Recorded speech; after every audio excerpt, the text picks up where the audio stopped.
ఈరోజు ఒక patient knee joint పెయిన్స్తో వచ్చింది.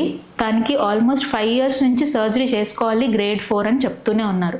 బట్ స్టిల్ తను నెగ్లెక్ట్ చేసింది. ఏంటంటే ఇల్లు కట్టాక చేసుకుంటాం, కూతురు పెళ్ళుందని, కోడలు డెలివరీ అవుతుందని, ఇలా ఆల్మోస్ట్ 5 years నీ జాయింట్ సర్జరీని డిలే చేసేసింది.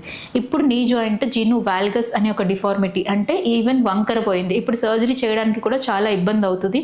అండ్ ఆల్మోస్ట్ 65 years దాటింది కాబట్టి సర్జరీ కాంప్లికేషన్స్ అనేవి కొంచెం ఎక్కువ అవుతాయి.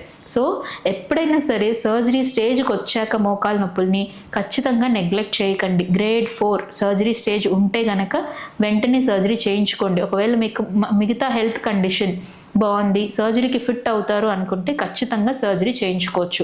డిలే చేస్తే మోకాలు వంకర పోవడము, వారస్ అండ్ వాల్గస్ డిఫార్మిటీస్ అనేవి వస్తాయి. అప్పుడు సర్జరీ ఇంకా కాంప్లికేట్ అయిపోతుంది. సో భయపడి కానీ లేదా ఊరికే పోస్ట్పోన్ చేసి నొప్పితో భరించి క్వాలిటీ ఆఫ్ లైఫ్ని తగ్గించుకోకండి. ఈ 5 years పెయిన్ తోటి కంప్లీట్ రెస్ట్లో ఉన్నారు కాబట్టి ఆల్మోస్ట్ 10 kgs వెయిట్ కూడా పెరిగిపోయింది తను.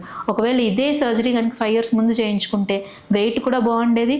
ఈ ప్రాసెస్లో ఈ 5 yearsలో డయాబెటీస్ కూడా వచ్చింది, ఆ కాంప్లికేషన్స్ కూడా స్టార్ట్ అయ్యాయి. సో ఓవరాల్ సర్జికల్ రిస్క్ అనేది పెరిగిపోయింది. సో ఏ టైంలో సర్జరీ చేయించుకోవాలో ఆ టైంలో చేయించుకుంటే బెటర్. మీరు కంప్లీట్గా సర్జరీస్ కనుక అవాయిడ్ చేయాలనుకుంటే డెఫినెట్లీ గ్రేడ్ 2 గ్రేడ్ 3లోనే మీరు కన్సల్ట్ అవుతే సర్జరీ వరకు వెళ్లకుండా మనం మేజర్ సర్జరీస్ని అవాయిడ్ చేయొచ్చు. సో వచ్చాక చూసుకుందాంలే అనుకోకుండా రాకముందే ప్రివెన్షన్ చేసుకోండి.